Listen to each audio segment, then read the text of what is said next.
The lead generation model of the Millionaire Real Estate Investor. Probably the most common question on the tip of every new investor's tongue is, now that I'm ready to invest, how do I find great investment properties? The lead generation model of the Millionaire Real Estate Investor answers that question. Without leads, prospective properties that look like great opportunities, your investment plan can't be accomplished. To be successful, you need leads, lots of them, in fact, the more the better. With more leads, you get more opportunities. And with more opportunities, you get to pick the very best among them. This is what millionaires do. They get the most leads, and as a result, they get the best properties. You could say it's quality of opportunities first and quality of picks second. This is why millionaires take lead generation seriously and take it big. They know that finding great investment properties is a numbers game and that the quality is in the quantity. Finding investment properties isn't easy, but it isn't complicated either. It's about knowing what you're looking for and looking for it. Often investors aren't clear enough about what they want to find and therefore aren't sure about how to find it. Or worse, this lack of clarity leads them to find the wrong property and mistake it for the right one. This is where the lead generation model of the Millionaire Real Estate Investor comes in. It bridges the gap between your investment goals and the investment properties that will help you achieve them. It not only will inform your property search, but also power it. A lot of people confuse doing the wrong thing with bad luck. The lead generation model shows you how to prospect and market for investment leads and is one of the main ways you can take luck out of the investment game. The deals are out there, but you spend time looking for them. Out of all the houses for sale, only 7% are our market. Elmer Diaz, Millionaire Real Estate Investor, Houston, Texas. The lead generation model for investment properties. 1. The what. Have clear criteria for the property you want to invest in. Location, type, economic, condition, construction, features, amenities. Number 2, the who. Identify the people who can connect you to properties that meet your criteria. Owners or sellers. You have FSBOs, MLS listings, expireds, builders and developers. Intermediaries, gatekeepers, bank officers, loan officers, attorneys, such as probate, bankruptcy, eviction, REO trustees, divorcee. Leads networks or refers, those are your resources, allied resources, advocates, and core advocates. Number 3, the how. Systematically lead generate for properties and people. 1, the seek or prospecting, telephone, face-to-face, walking, driving area, investment clubs events, community events, courthouse proceedings, and research. Or market, to attract, business cards, direct mail, internet email, flyers, targeted letters, newspaper ads, magazine ads, signs, billboards, etc. And 4, the which. Separate suspects from prospects. Qualify all suspects. Focus only on prospects. The 4 key areas of your lead generation model. The Millionaire Real Estate Investor's lead generation model is built around 4 core questions. What am I looking for? Who can help me find it? How will I find the property or people connected to it? Which properties are the real opportunities? When you can answer these 4 questions and take action, you're well on your way to doing deals. Question number 1, what am I looking for? Your lead generation model is driven by your criteria, the economic and physical details of a property that would best meet your investing goals. As millionaire real estate investor George Madoff put it, your criteria form the operational base for which you make all your investment decisions. Your criteria provide you with as precise a picture as possible of your ideal investment property, and the clearer that picture is, the better the odds are that you'll recognize it when you see it. Knowing exactly what you're looking for helps you sift through large numbers of leads efficiently and has the added benefit of helping you make offers quickly and confidently once you find a match. Clear criteria serve as a wanted poster, a missing property report you circulate through your prospecting and marketing efforts. The quality of your criteria and how clearly you communicate them ultimately can determine the quality of the leads you get from your lead generation efforts. It will pay great dividends to build your criteria carefully in the beginning and revise them over time as experience dictates. What am I looking for? Have clear criteria for the property you want to invest in. 1, location, 2, type, 3, economic, 4, condition, 5, construction, 6, features, 7, amenities. Simply put, if you don't know what you're looking for, how will you know when you found it? Maybe even more important, how will someone help you find it? It's easy to say you're looking for undervalued properties that will appreciate in cash flow, but what does that really mean? It's the difference between saying you're looking for an investment property and saying you're looking for a well-kept 3-bedroom, 2-bathroom, single-story brick house with a 2-car garage that was built in the last 10 years and can be bought below market value. If you're going to invest in real estate, you need to be clear about what you want to invest in. That's your criteria. The defining and redefining of criteria. Having no criteria leads you anywhere and everywhere, but in the end leaves you nowhere. Having criteria leads you where you want to go. Having specific criteria allows you to narrow your search and develop expertise about the kinds of property you want to invest in. Millionaire real estate investors have clearly defined criteria. In fact, they have 2 sets of criteria: what they will consider and what they will buy. The first is somewhat general, the second is very specific. You need to set your parameters and treat your business like a business. Anna Mills, Millionaire Real Estate Investor, Toledo, Ohio. The great thing about your criteria for what you'll consider is that you can use them to narrow your search in 2 different ways. You can put them at the front end of your lead generation, thereby receiving fewer but better leads, or put them at the back end and thereby receive more leads but of less quality. Either way will work, so experiment to see which works best for you. In the first instance, your what you'll consider criteria serve as your filter on the front end, and in the second, those criteria serve as your filter on the back end. 2 kinds of criteria: criteria for what you'll consider and criteria for what you'll buy. Here's where your criteria for what you'll buy kick in. Because some of your leads will be suspects, unqualified leads, and some will be prospects, qualified leads, having a well-defined criteria for what you will buy allows you to reject suspects and focus on prospects quickly. You will learn that working with suspects instead of prospects costs time and money, and you will learn that working with suspects instead of prospects costs time and money, and for the most part is not very productive. Thus, your lead generation in the end must include a qualification and elimination process, and that's what you'll buy criteria will do for you. Filter and eliminate the suspects and identify and qualify the prospects. The reason you would rarely do lead generation with your what I'll buy criteria is that your search could be so narrow that you'd miss some great opportunities. That's why you start with the general announcement, I buy houses, and then narrow it down to I buy houses that meet my specific criteria. This sorting process is one of the best ways to develop expertise in the kinds of properties you've targeted. Every property you see, every suspect you eliminate, every prospect you investigate, and every deal you ultimately make increases your knowledge and refines your criteria. Thinking of it as on-the-job training. But in the end, the best deals usually will be those that most tightly conform to your strict criteria. You might even say the deal is in the details. I think one of the very first things people have to do, and then periodically review to see if it's still true, is determine what kind of property they want. They need to establish their criteria and hold them in their mind while they search. Then when a good deal comes along, they'll recognize it as a deal because it meets their criteria. There are 7 major categories you must make decisions about to define your investment property criteria: location, type, economic condition, construction, features, and amenities. The first 3, location, type, and economic, are foundational and the most important. Let's take a look at those 3. 1. Location. The first area where millionaire real estate investors narrow their search is location. Picking a geographic area not only keeps the process manageable and affordable, it also allows you to become an expert quickly. It's about focus. It's about specializing in a neighborhood, subdivision, or area of town until you have a clear understanding of all the factors that determine local property values and rental rates. Those values and rates are ultimately comparative. If an area consists primarily of single-family brick homes with 3 bedrooms and 2 baths, it's important to know if a house with 2 bedrooms and 1 bath with siding tends to sell or rent for less. This kind of comparative pricing runs all the way from major features such as bedrooms, bathrooms, and square footage to smaller details such as vaulted ceilings and desirable landscaping. Picking an area helps you master this information more quickly so that you can make informed decisions about the properties you find there. The physical location may be one of the most important factors in the value of the home. To put it plainly, the average home in a great neighborhood almost always commands a higher price than does an identical home in a less desirable area. Location, location, location is the oldest cliche in the real estate book, but it remains valid. Don't ever forget it or get tired of saying it, because location is the one thing about any property that is impossible to duplicate. Location is what gives each piece of real estate its true uniqueness.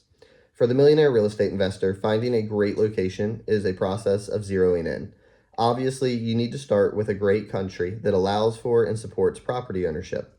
From there, you'll take a great city that isn't completely overbuilt and has growing economic prospects and start looking for real estate.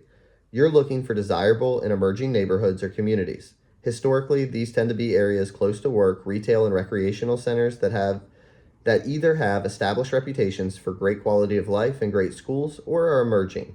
Transitional neighborhoods on the rise can be ideal for investors. It can be very hard to find opportunities in established neighborhoods because everyone wants to live there, so prices tend to get pushed up. But in transitional neighborhoods, homes are often overlooked and undervalued.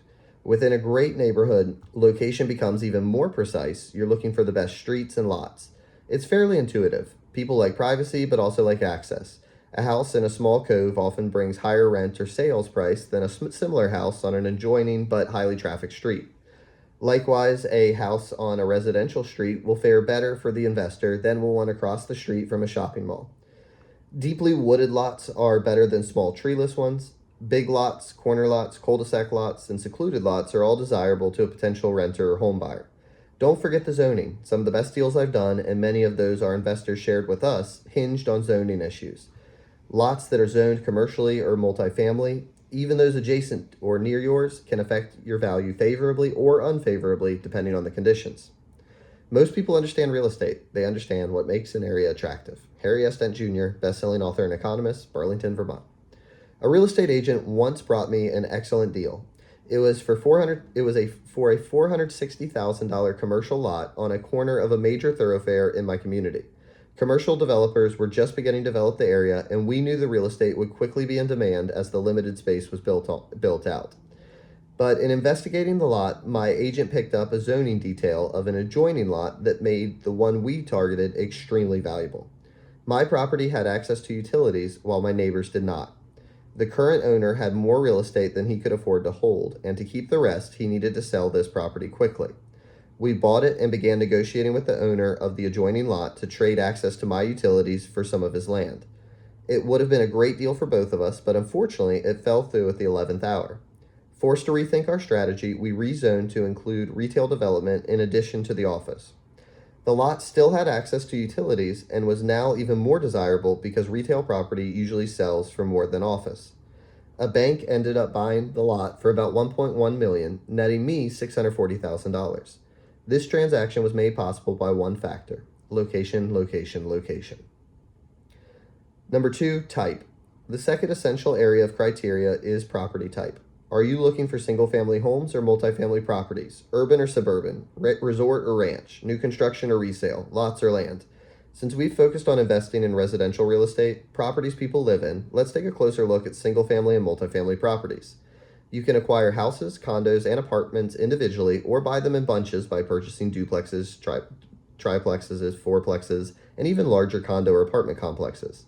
The conventional wisdom is that single-family homes offer the most reliable demand and appreciation, while multifamily properties offer the best opportunities for cash flow. On the surface, this plays out. In most markets, the majority of buyers want to own a home, and so this demand tends to keep prices moving upward over time. Also, by and large, the markets for single-family homes is set by non-investors. These individuals are buying a home, and emotional factors play into their willingness to buy at a certain price. Multifamily properties, in contrast, are bought and sold largely by investors, and this means that their prices are determined dispassionately by the value of the rents they represent. However, rents appreciate over time and almost the same pace as home appreciation. Thus, by default, both single-family and multifamily properties go up in price over time. The two tend to be counter-cyclical. When housing is affordable, rents go down and vacancies go up. This means houses are appreciating in value while rental properties and rents decline. But when housing becomes less affordable, the opposite tends to be true. Vacancies go down and rents rise. Neither option, single-family or multifamily, is intrinsically better than the other. They both offer strong benefits to an investor over time. Multifamily is difficult for smaller investors to get into unless they have a lot of capital on hand. If you start out with single-family houses, banks will incrementally grow with you into multifamily. Plus, single families involve a lot less risk. Rich Papasan, Millionaire Real Estate Investor, Lubbock, Texas. The decision to include single-family or multifamily properties in your criteria ultimately depends on your goals. You can buy single-family homes for appreciation and relative stability, building your net worth, or you can emphasize multifamily properties that offer multiple streams of income, building your cash flow. Number 3, economic. To put it plainly, you can't build your economic criteria unless you have a firm idea of what properties are really worth. Any successful investor will tell you that it pays to know property values and rental rates. Actually, it's essential. You have to understand the current market prices for property sales and current market rental rates to know what your economic criteria should be. Your economic criteria break down into 4 distinct parts. 1, the price range in which you would buy. 2, the discount you will require. 3, the cash flow you expect to receive. 4, the appreciation you hope to make. Basically, the price you pay after your discount will go a long way towards determining your cash flow and appreciation. If we add the 2 issues of hassle, the time and work involved in dealing with typical tenants for that price range, and liquidity, how quickly you might be able to sell the property, to cash flow and appreciation, we get the 4 broad categories we must consider in determining the price range in which we want to buy. In the final analysis, it's best to build your economic criteria towards the middle of the market. The chart just below shows how the 4 broad factors, cash flow, appreciation, hassle, and liquidity, tend to work at various price points. Our research shows that the best combination of these 4 factors, the sweet spot if you will, lies on the low end of the middle of the market. That's where the great deals are found and made. Cash flow can be best at the low end of the market, but these properties can represent the most work for investors, don't tend to appreciate well, and aren't as liquid. High-end properties tend to appreciate well, but their cash flow is usually the worst.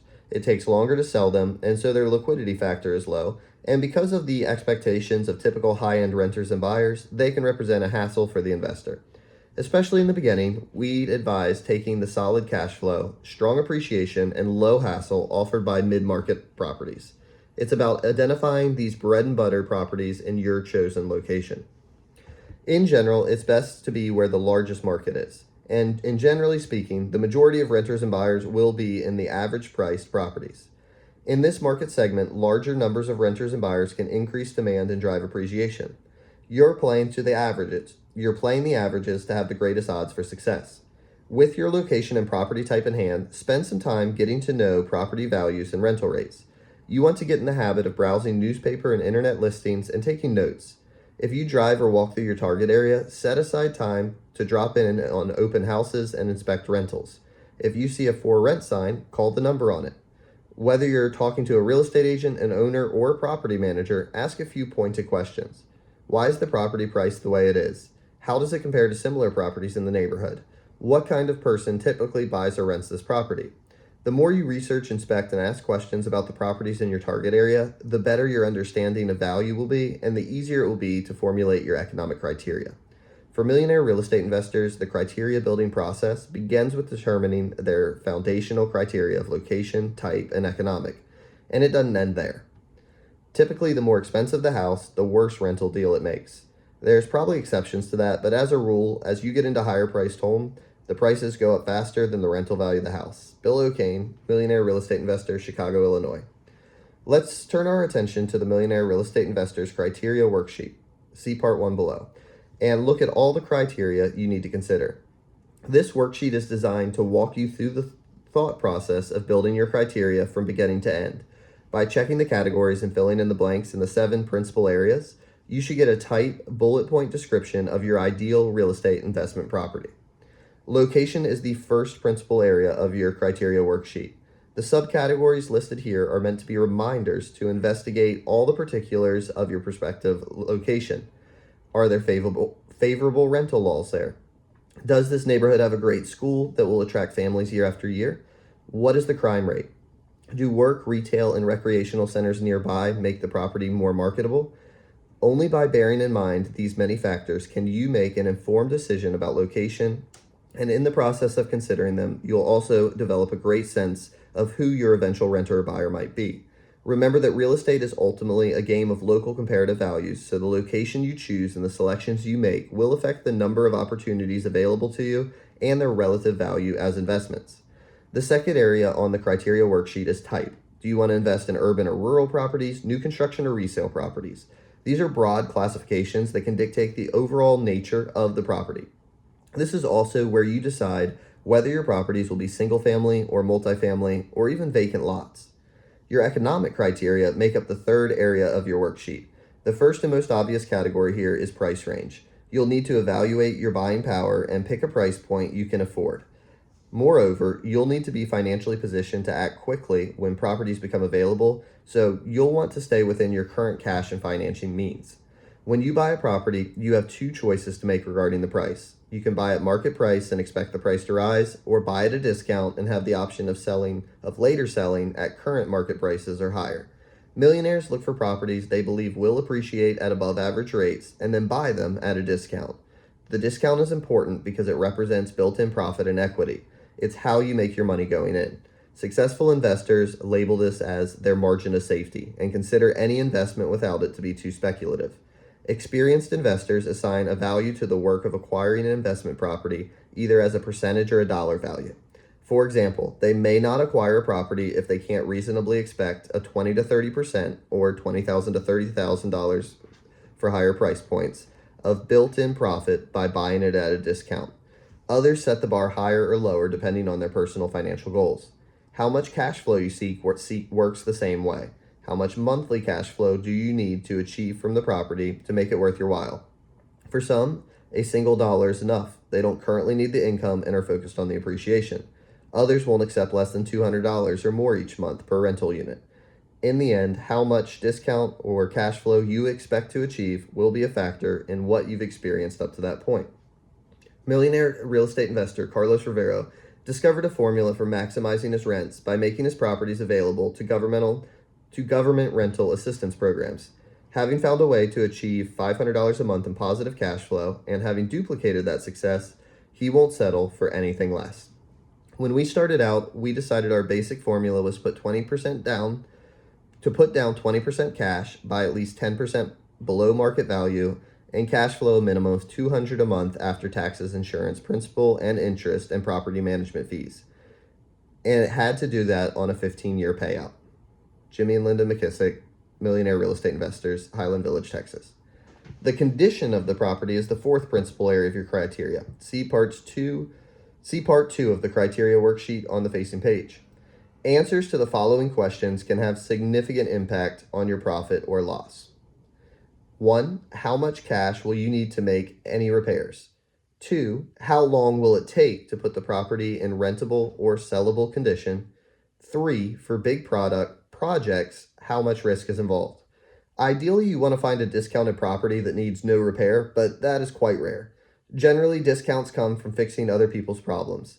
The seller doesn't have the cash, the time, or the inclination to handle the repairs himself or herself and then put the property up for sale at a higher asking price. That's where the investor comes in. While we'll discuss this in detail in the section on the acquisition model, a general rule is that the more repairs a property requires, the greater the discount is. Major cosmetic repairs, such as updating kitchens, bathrooms, and appliances, can net investors big returns if they are willing to tackle them. Structural repairs, such as fixing a bad foundation, bring the biggest discounts, but also entail risk. When you start moving or adding walls, there are often unpleasant discoveries, finding dated or dangerous wiring, or collateral damage, broken pipes, that will cost you time and profits. We recommend that beginning investors start with properties that will require only minor repairs unless they have a significant construction experience. As part of their research for this book, I encourage the rest of our writing team to buy, improve, and sell an investment house using the Millionaire models and worksheets. As part of their research for this book, I encourage the rest of our writing team to buy, improve, and sell an investment house using the Millionaire models and worksheets. Through the seller disclosure and on-site inspections, Dave, Jay, and our researcher, Heather, learned that the property had a bad foundation and needed major cosmetic repairs. Everything went by the numbers, and their cost estimates were within 2% of the actual expenses, except for one big problem. During the foundation repairs, the main sewer line was broken about 20 feet under the slab. That amounted to a repair bill over $10,000, as workers had to hammer through the slab to repair the line. That surprise expense added over a month to their holding costs and cut their profits substantially. But as this is very important, because they were able to purchase the property at a deep discount by strictly following the models, they still earned a profit from their investment. Bob Guest, a local millionaire real estate investor who advised them on the property, remarked that They had the good fortune of having their education paid for by the property. He was absolutely right. By following the models, they got a great education on condition criteria, and made some money too. The fifth principal area of your criteria is construction. This is an important consideration for real estate investors because a property's construction often has a big impact on the maintenance and expenses. Roofs have to be replaced, siding has to be replaced, and septic tanks need periodic treatment. These are all costs that will affect the net cash flow if you plan to hold the property, or your selling price if potential buyers are sensitive to these issues. Millionaire real estate investors Jimmy and Linda McKissick only buy houses with brick exteriors because they know that's what people in their Denton, Texas market want. They also understand that solid construction is more affordable to maintain over time. Features and amenities are the final principal area for your criteria.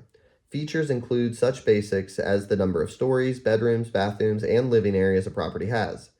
Consider important features in your target area to be prerequisites for any property you purchase. If all the properties in your target location have two-car garages, your property should too. Anything less, and you'll probably have to discount the rent or price. Amenities are the unexpected extras a property may have. You may not include any of them in your criteria, but you should always bear them in mind. A property that's missing a key feature may still be worthwhile if the amenities offset this deficit. For example, the two-car garage may have been converted to an extra bedroom that might be just as attractive to a prospective renter or buyer. Think of features as your minimums and amenities as your maximums. Theory and philosophy are great, but you must put in the work necessary to understand the market in which you intend to invest. Knowing a specific market is more powerful than any theory you could learn. Never try to shortchange the effort that is required to learn a market. Paul Morris, Millionaire Real Estate Investor, West Hollywood, California. Completing the Millionaire Real Estate Investor's Criteria Worksheet should give you a clear picture of the type of property you hope to find. Over time, as you invest more and more, you may end up with several sets of real estate investment criteria. While you may be in the market primarily for single-family homes in a certain area of town, you may have another set of criteria for vacant lots you develop or even fixer-uppers you'd sell for a quick profit. The point of the criteria worksheet is that investors must always have a clear, detailed understanding of their current targeted properties. You must know what you hope to find if you are to have any hope of finding it. Your All Properties Bulletin. Your completed criteria worksheet has a second and equally important function beyond building your criteria. Once completed, the form provides a template for your All Properties Bulletin, your APB. Your APB is a script. It's the basic description of the real estate investment for which you'll be prospecting and marketing, lead generating. For example, if you pulled out only the categories you completed, your APB might go something like this. I need your help. I'm looking for 2-bedroom, 2-bathroom duplexes, priced between $125,000 and $150,000. Ideally, I'd like them to be close to downtown, off Opportunity Square, or on the main bus line in Overlook Hills. I don't mind some cosmetic repairs, but nothing serious. I prefer brick construction if possible, and it would be great if there was a privacy fence.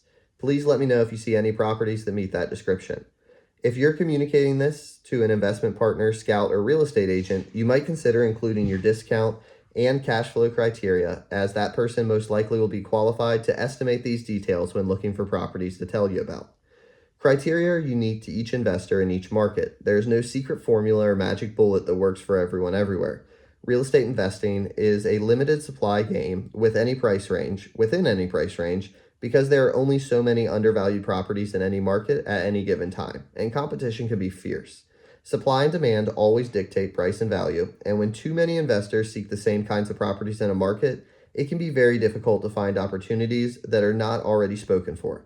As a result, we've observed the millionaire real estate investors tend to specialize in a niche, a narrowly defined set of criteria that they can learn well and identify fast. They niche to get rich. They master a set of specific criteria and work them relentlessly.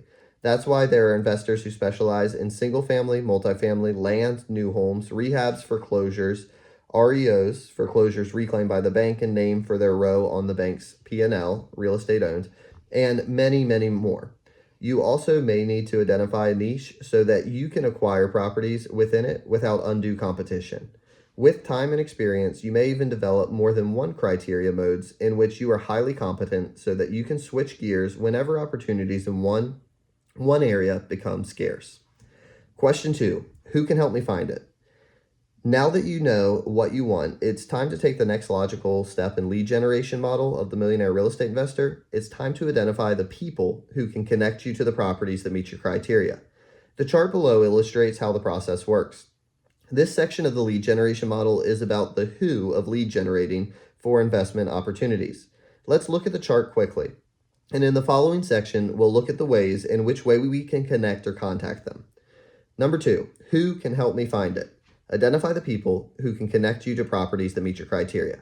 1, owners or sellers, FSBOs, MLS listings, expireds, builders, developers, absentees, landlords, wholesalers, owners in an area. Number 2, intermediaries, the gatekeepers, bank officers, loan officers, attorneys, probate, bankruptcy, eviction, REO trustees, divorces. Number 3, network leads, referrers, resources, allied resources, advocates, and core advocates. It's a who you know world. I happened to be on the insider track with a university that was selling some properties. I knew the people that were interested in selling them, so I was able to negotiate a deal they were put before they were put on the general market. I think that's always where you buy your best deals. Now, people are calling to say, we understand you buy properties, we've got one to sell. Are you interested in looking at it? And we always say, absolutely. Anna Mills, Millionaire Real Estate Investor, Toledo, Ohio. You can divide the people you may want to contact to generate leads for real estate investment properties into 3 distinct groups: owners, intermediaries, and members of your leads network. Millionaires sometimes call them sellers, gatekeepers, and referrers. Together, these 3 groups represent all the people who can connect you to an investment real estate. Who can connect you to investment real estate? Chosen specifically on the basis of who they are or what they do professionally, they can represent the exact group you will want to lead generate when looking for properties that meet your criteria. Owners or sellers. These are your sellers. They are the owners of the properties you might want to buy. Some have identified themselves as sellers or real estate sellers or some have identified themselves as sellers or own real estate in an area in which you'd like to invest. If they are currently sellers, they're likely to be for sale by owners, FSBOs, active multiple listing service, MLS sellers, expired MLS sellers, or new home sellers, builders, developers. If they are owners who are not currently sellers but are likely to be at some point, they are likely to be owners who live out of town, absentees, owners who rent the property, landlords, or owners who just acquired the property in order to resell it quickly, wholesalers. There are also owners who you'll target because they own property in an area that matches your criteria. Intermediaries, gatekeepers. These are the individuals who, through their professions, are directly in contact with people who may need to sell their property quickly. This list includes attorneys specializing in niche areas of law such as probate or divorce, bank or loan officers, and accountants. Gloria Pfluger, my stepmother-in-law, was able to parlay her job as a former executive assistant, gatekeeper, to a bank president into a percentage of ownership in a real estate limited partnership by introducing a wealthy bank client to a group of real estate investors. That client became the group's most active and important member, and when they formed a new investment partnership, Gloria was given a piece of it in the process. Over time, that opportunity netted her $500,000. Don't underestimate the power of gatekeepers for you and for the gatekeeper. Leads network, refers. These are the individuals whom you have met, whom you've entered into your lead generation database, and with whom you're in regular communication throughout the year. Your goal is to have them refer investments to you. They can be divided into 4 categories. 1, resources, people whom you've met and who might send you leads. 2, allied resources, people who you met and can and probably will send you leads. 3, advocates, people whom you've met and who will absolutely send you leads. And 4, core advocates, people whom you've met and who are well placed and absolutely send you leads. Remember, just because you know people and they know you doesn't mean they all deserve equal status in your leads network. They don't. Your ultimate goal is advocacy, and advocacy isn't something that just happens. You make it happen. Through your ongoing communications with the people in your leads network, you soon discover who might and who will be an advocate for you. Core advocates are the people who are in situations that regularly generate investment leads and who absolutely will give them to you. In the real estate investment world, the people in your leads network often are called scouts, or in some cases, bird dogs, because they are good at tracking down opportunities. Some scouts expect to be paid for their referrals, others do not. The choice is always yours, so do what feels appropriate. Question number 3, how will I find the property or the people connected to it? So now you've defined your criteria, what you're looking for, and you've identified the key people who will help you find these opportunities, who you will prospect and market to. The third step is to execute your prospecting and marketing in order to reach those people and find the opportunities you speak. This part of the lead generation model is about the how of lead generating for investment opportunities. Number 3, how will I find the property or people connected to it? Systematically lead generate for properties and people. 1, prospecting, which is the seek stage. Telephone, face-to-face, walking driving areas, investment clubs events, community events, courthouse proceedings like probate, foreclosure, estate and tax sales, bankruptcy and evictions, divorce. Number 2 is the marketing or the attraction side.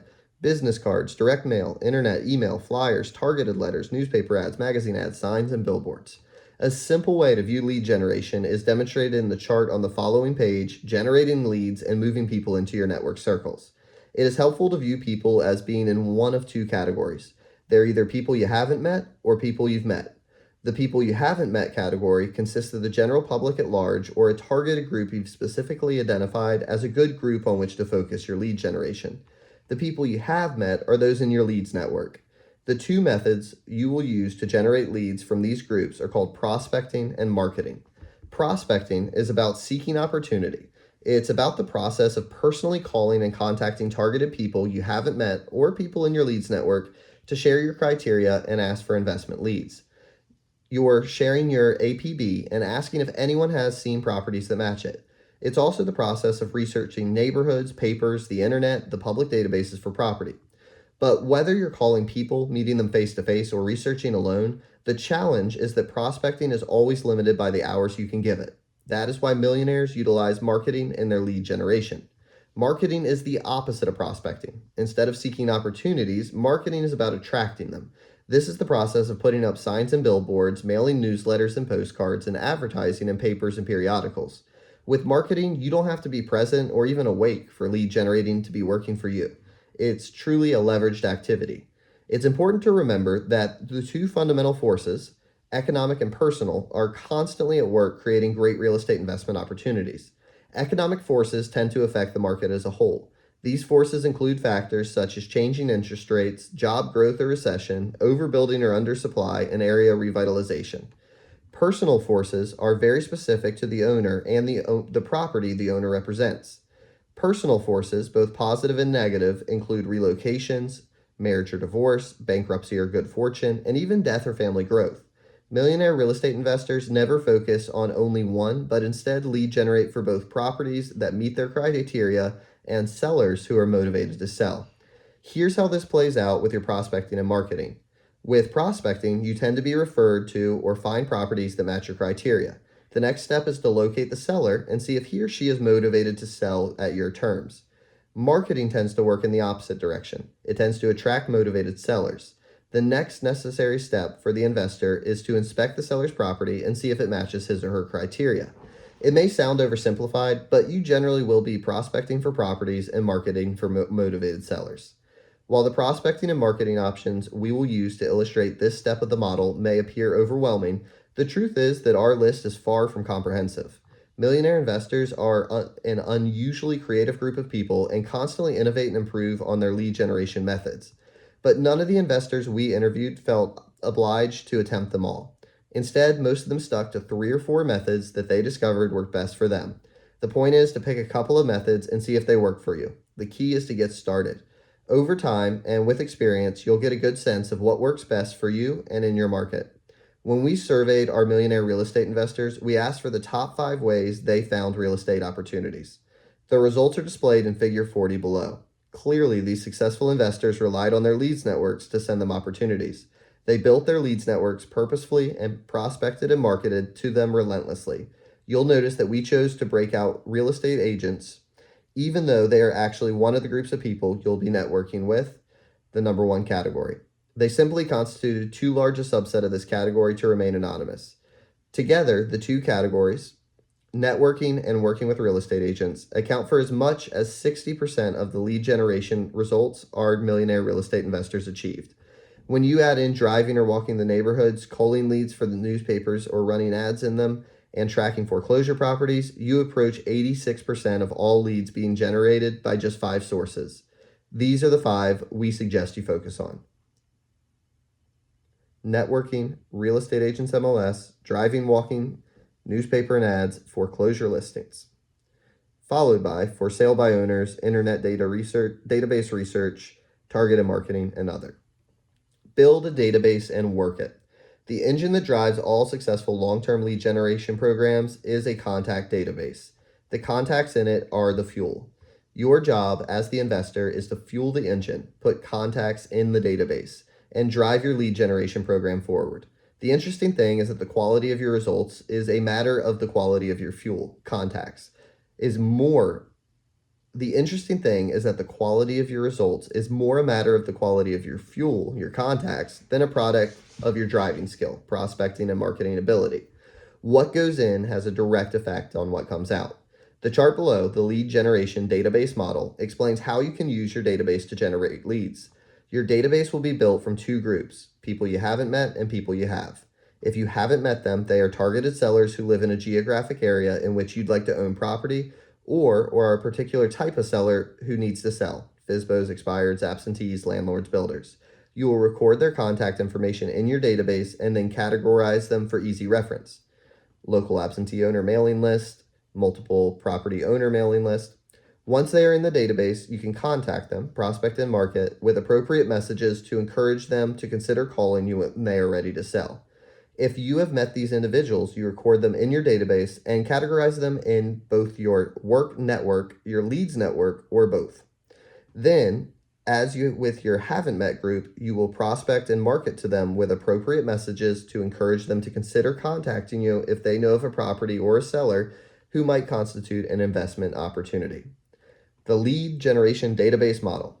So left side, you have the haven't met, that's your targeted list created, categorized by area and property type, and contact through prospecting and marketing. The right side is the met or contact made, categorize your work network, your leads network, and then contact through prospecting and marketing.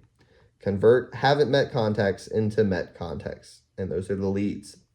The met half of your contact database will include 2 basic kinds of contacts: all the people who help and advise you on investing, your work network, and all the people who might or will send you leads, your leads network. The network model is designed to help you build the first. The lead generation model is designed to help you build the second. Over time, the 2 should become deeply intertwined. As the chart below, merging your work network with your leads network shows, your goal as an investor is to achieve as much concentricity as possible between your work network and your leads network. When you stop to think about it, this makes perfect sense. Who is better qualified to send you real estate investment opportunities that match your criteria than people who work with you on those investments?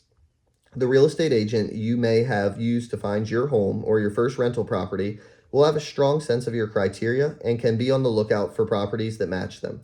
The contractor you employed to repair that property may know another owner who would rather sell than make similar repairs. As a general rule, the people in your work network will be positioned to send you leads. After all, they're in the real estate investment business too. Merging your work network with your leads network. The goal is to move to greater and greater concentricity. You want to have a common center for your work and your lead generation efforts. The individuals in your work network increasingly should make up the heart of your contact database, but along the way, you'll add other names as well. Your family, friends, neighbors, and coworkers can send you leads if you include them consistently in your prospecting and marketing activities. You just have to educate them about your criteria. In the end, everyone you meet should know you're an investor. You'll tell them and be added to this database. Once you have a target area, you can purchase mailing lists so that you can contact large numbers of people by email, with a click of a mouse, or by mail using printed mailing labels. Your database powers these efforts and keeps you organized. In 1982, I saved up $4,000 and bought my first investment property. It was all the money I had in the world, and I spent it on a shack on 19 acres. I bought it for $24,000. I put my $4,000 down, and the owner financed the rest. My payment was $170 a month, and I rented it for $100, so I had negative cash flow, which is not what most investors would call a great investment. But 3 years later, I sold it for $45,000. In the meantime, I had spent $3,000 because of negative cash flow, but I still netted $17,000. In other words, I quadrupled my $4,000 investment. Mike Tavener, Millionaire Real Estate Investor, Asheville, North Carolina. Your database doesn't have to be an expensive software package. The vast majority of our millionaire real estate investors use Microsoft Outlook as their primary database. They use this simple, ubiquitous program to its fullest extent, adding detailed notes to their contacts and creating categories. Both are basic functions of the program. To keep records of previous interactions and prioritize their contacts. Just under 10% of the investors we surveyed used more than one database. In almost every case, they used Outlook to build their databases and later, as their investing grew, incorporated one of the powerful specialized contact management programs to help them track their prospecting and marketing efforts. The graph in the chart below details the databases our investors used. 43% MS Outlook, 19% Top Producer. Categorizing your contacts is vital. As people emerge as key lead generators in your leads network, you'll want to earmark their contact records to show that. I like to think of this as a game of concentric circles. See the chart on the facing page. You'll want to move people from the outside to the inside where they count the most. Remember, the 4 broad categories I recommend are resources, people who might send you leads, allied resources, people who can and probably will send you leads, advocates, people who will absolutely send you leads, and core advocates, people who are well placed to find investment properties and who absolutely will send you leads. The process of converting these contacts from resources to allied resources and then to advocates and core advocates is about your reputation. That's the simplest way to put it, because you touch them regularly and systematically by meeting face-to-face, by telephone, and by email and mail, and are always reminding them that you're an investor. They think of you when they come across real estate investment opportunities. You're building a reputation as an investor, and because you consistently share your criteria, they know what kind of properties you're looking for. You'll also be building your reputation by the way you respond to their referrals. You'll want to be known as an investor who respects the referrer by being decisive and prepared, and who, when appropriate, rewards the referrer. When someone sends you a lead that matches your criteria, show your gratitude. This can be as simple as a handwritten note or a small gift, or as substantive as a finder's fee or a piece of the action. Always remember that these individuals are moving you along the path to financial wealth, and you should not look a gift horse in the mouth. Be grateful and express that gratitude in no uncertain terms. You also have to be decisive and prepared. When you are handed an opportunity that matches your criteria, you need to be mentally and financially prepared to leap into action. There is no better way to discourage referrers than to sit on or squander the leads they give you. Build a reputation as an investor who rewards leads and is great to work with. Prospect for properties. In the beginning, your lead generation program will be mainly prospecting driven. Later, it'll be marketing enhanced. In terms of learning the game and performing your criteria, nothing replaces calling and meeting people, looking at properties, and doing required research. Prospecting is a vital element in the learning curve of the millionaire real estate investor. Don't skip it. Prospecting for leads: 1, telephone; 2, face-to-face, walking driving area, seminars and investment clubs, community events, courthouse proceedings. 3, research: newspaper, public postings, MLS, internet, business publications, paid investor prospect listings. There are 3 basic ways to prospect for real estate opportunities: telephone, face-to-face, and research. The first 2 involve your database, and the last involves your eyes. A great place to start is the telephone. Flip through the contacts in your database and pick a certain number of people to contact each week. Then set aside some time and start dialing. With your all properties bulletin at hand, introduce yourself as an investor and share your criteria. It's a simple 7-step process that begins with an introduction and ends with a thank you. See the chart below. It's a simple, scripted conversation designed to build your reputation as an investor, deliver your criteria to your leads network, and generate leads. This conversation won't vary a lot even when you're meeting people face to face. For example, if you're walking in a neighborhood and spot someone working in the yard, you might introduce yourself as an investor interested in buying a property in the area and ask if that person knows anyone who might be planning to sell his or her home in the future. You might leave people like that your I buy real estate business card, or jot down their contact info so that you can follow up with them with a note or a phone call. The 7 steps for sharing your all properties bulletin. 1, introduce yourself. Hi, this is Cam. I may not have mentioned this before, but I'm now investing in real estate. 2, share your criteria. Do you know anyone who needs to sell, or have you seen any properties like? 3, ask for help. I'd really appreciate if you could call me at phone number if you run across anything that matches your description. 4, update your database. What's the best way for me to reach you in the future? 5, ask for referrals. Can you think of anyone else I should contact? 6, express gratitude. Thank you so much for taking the time to talk to me. 7, follow up with a note. Thanks for taking time out of your schedule to speak with me the other day. I really appreciate your help. This is a numbers game, and the majority of these conversations will not amount to much. But each time you personally engage someone and share your goals, you're making contact, planting a seed for potential real estate opportunity leads in the future. Time makes this pay off. You never know who your core advocates will be until they announce themselves, and this usually happens over time, not immediately. The individual you meet outside his or her home may be an attorney who serves as a trustee for bank foreclosures. That person may be a courthouse clerk with access to valuable information. Or that person may be an investor like you who would love to find a way to marry strengths and work together someday. You'll never know, so never stop. One unbelievable opportunity I missed happened right next door to me. Years ago, right after we were married, our next door neighbor's house was sold for tax liens on the courthouse steps. The buyer got it for a song and later resold it for a huge profit. My neighbor never told me about his troubles, because even though he knew I was in real estate, he didn't know I was an investor. The lesson: tell everyone you know or meet, because a tremendous opportunity could be right under your nose. The final method of prospecting is research, in which you search for information sources for your investment opportunities. This can include the local newspaper's real estate listings, internet sites, and the public property records at the local courthouse. With the help of a real estate agent, you can probably search the local MLS online. It should have a complete and detailed inventory of properties on market. You may be able to get automated email alerts to let you know when properties that meet your criteria come on the market in your target area. The courthouse is another huge potential source for foreclosure property opportunities. There is a mini industry of paid information providers who supply detailed listings of upcoming foreclosure properties. Seek them out in areas where you might want to invest. Prospecting is a powerful way to find investment opportunities, since it directly involves you and your growing expertise. The more you do, the better you get at it. Soon, in conversations and your research, you'll start recognizing important clues that others might miss and pursue them. Interestingly, prospecting's greatest benefit, that it involves you, is also its Achilles heel. Your prospecting efforts will always be limited, in that there are limits to the amount of time and energy you're able and willing to give to them.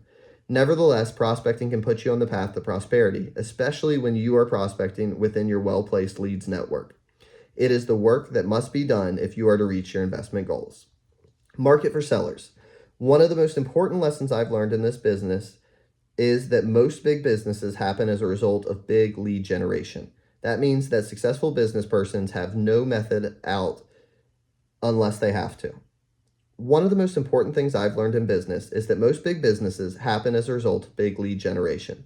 That means that successful business persons leave no method out unless they have to. They both prospect and market for leads. There are limits to your reach with prospecting that don't exist with marketing. Prospecting is something you do. Marketing is something you unleash. Once you've set it loose, it works without you having to be there and drive and power it. When you put up a sign on the side of a busy thoroughfare or tack a flyer to a pole, it does lead generating 24 hours a day, relaying your message to everyone who drives past. Prospecting stops when you do, but marketing lives on and on. Market for leads: business cards, direct mail, internet email, flyers, targeted letters, newspaper ads, magazine ads, signs, and billboards. A great example of the awesome power of marketing can unleash is Homevestors of America, Inc., a real estate investing franchise company. Ken D'Angelo was a real estate investor in Dallas, Texas, who specialized in fixing and flipping properties. He had well-proven strategy, and in 1995, he actually and amazingly flipped over 170 properties. That was when he knew he was onto something significant, and that it was time to take his model nationwide. The next year, D'Angelo parlayed his unique, simple, and highly effective real estate investment marketing program, bright yellow billboards that read "We buy ugly houses" and "Ugly's okay," into a top 100 franchise business. His great little investing business became a great big investing business because of great marketing that really worked. What D'Angelo understood was that to find a big financial success through investing in real estate, he would have to have a big lead generation program. Many new and even experienced investors miss this point. For some reason, they overlook marketing as a way to find real estate investment opportunities. Millionaires don't overlook it, and neither should you. In the world of real estate investing, marketing is all about attracting motivated sellers. It's a game of problems and solutions. Like the We Buy Ugly Houses billboards, you want your marketing to announce to the world that you're an investor and are prepared to solve someone's problems. People have situations that sometimes translate into a need to sell their property and sell it quickly. Maybe the property was inherited and needs more repairs than the owner wants to deal with. Maybe the owner's job or family situation has changed and he needs to move quickly to a larger or smaller home. The owner's problem could arise from a positive circumstance, such as a new job opportunity in another town, or a negative circumstance, such as a company going out of business that has left her short on cash. Regardless of the circumstances, you must realize that you are not the cause of those situations. You are not the problem. You do, however, represent a possible solution if the seller is willing to meet your terms. Millionaire real estate investor Barbara Matson shared a story that illustrates this point. A gentleman she had never met came to her one day and asked to take over 6 properties he owned that were on the verge of foreclosure. He had approached other real estate professionals, but they had passed the opportunity. He wanted to keep his credit and was at the end of his choices. Barbara, unlike the others, was thinking like an investor and saw an opportunity for a win-win deal. She agreed to take over the properties and assume responsibility for their debt and payments by using a simple quitclaim deed. 6 weeks later, Barbara sold the properties for a net profit of $85,000. And although the seller only wanted to avoid foreclosure and asked for no money, Barbara gave him $15,000 in addition to saving his credit.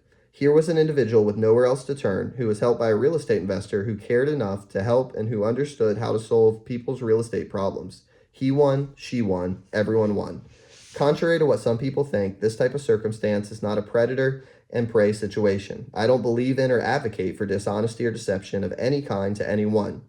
You want to help, but you're an investor, and by definition, your goal is to remove risk from the transaction. You have to get an appropriate discount or terms on the property, or you can't do the deal. I even encourage you to let the seller know you're an investor and do not plan to live in the property. It's an investment, and although you'd love to help out, it must meet your strict criteria and terms. The rest is up to the seller. You have plenty to offer in this type of situation. You're a willing and reliable buyer who is prepared to act quickly and solve a problem. The solution you offer may not be exactly what the seller wants, but it may be the best option he or she has. The rule of thumb for marketing is that you should always send your message about being a solution to other people's problems, property problems. There are many ways to get the word out. We talked to investors who did massive targeted mailings to subdivisions and neighborhoods. Others advertised in newspapers and real estate journals. Some distributed flyers, put up signs and billboards, or handed out their real estate investor business cards everywhere they went. A few obtained courthouse or publicly available lists of out-of-town property owners, local landlords, and even in one case, minority owners and companies that held real estate. However, no matter which approach was used, these groups were all sent carefully tailored messages designed to announce a solution to their potential problems and attract motivated sellers.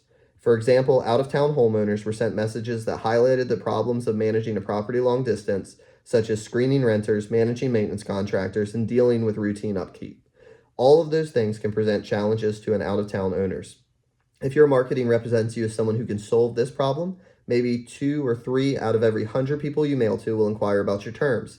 That's when the opportunity to make a deal shows up. Remember to keep the message straightforward and simple. You buy properties, pay cash, and can close quickly. These are the 3 things someone with a property problem hopes to find: a quick cash solution to his or her troubles. By the way, when investors advertise that they pay cash, they aren't talking about a suitcase of money. They mean that they've set up lines of credit and quick private financing so that in a matter of days or even hours, they can have a cashier's check ready for closing. That's what they mean when they say they will pay cash for properties. It's about how quickly you can supply good as cash funds to pay for a property. Question 4, which properties are the real opportunities? Your lead generation activities are working and you may have investment opportunity leads. Now what? The number one cause of disillusionment and lost momentum is chasing too many leads that look like opportunities but aren't. Although there is no foolproof way to avoid wasting some time with these suspects, there is a way to avoid wasting a lot of time. It's called qualifying your leads. All this means is that you always must ask a few qualifying questions of the seller or the referred to make sure the property falls within your criteria for what you're willing to consider. In other words, they qualify as prospects. Number 4, which properties are the real opportunities? Separate the suspects from prospects. Qualify all suspects, focus only on prospects. The best way The way to convert suspects to prospects is write down the broad criteria that most